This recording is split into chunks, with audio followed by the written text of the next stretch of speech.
the design part of it, if the manufacturers are setting up 5 choices for the consumer's picking 2 of those choices and they're creating their own personalized product, it seems like the actual authentic design part of it is moving further downstream in the process. We used to take time with our clients and discuss the entire process and walk through a beautiful design and have 1 or 2 options, and now it's like we no longer have schematic design. That is being priced and it's design development, so you come to the table and what you're showing almost has to be everything that is going to be built. Projects were quick, then they were fast track, then they were blast track, now they're storyboard track. I mean, it has just gotten to be to where the process is not diminishing, it is almost completely killed and or eradicated. And at the end of the day, design is process. You know, I think you have to manage 3 things: quality, cost, and time. And without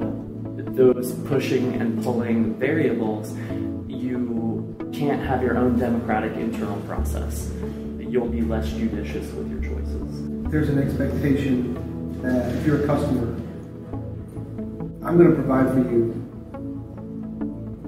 immediately what you want, and not only that, I'm going to convince you that you want. You know, all day we're touching our iPhones and our iPads and we're looking at glass screens. If you think about design, sort of the design aesthetic of the last 20 years or so, it's all about glass and concrete and all these slick materials that are very high tech. And I'm seeing now a reaction to that. I do agree on some levels we may not want to feel like everything is mass produced. We don't want, you know, we want to keep that uniqueness with the human, but at the same time, we really want to capture what we can do with technology and further develop it, because for design, it is really such a powerful tool. So I would say then, to make something authentic, there has to be a design intent.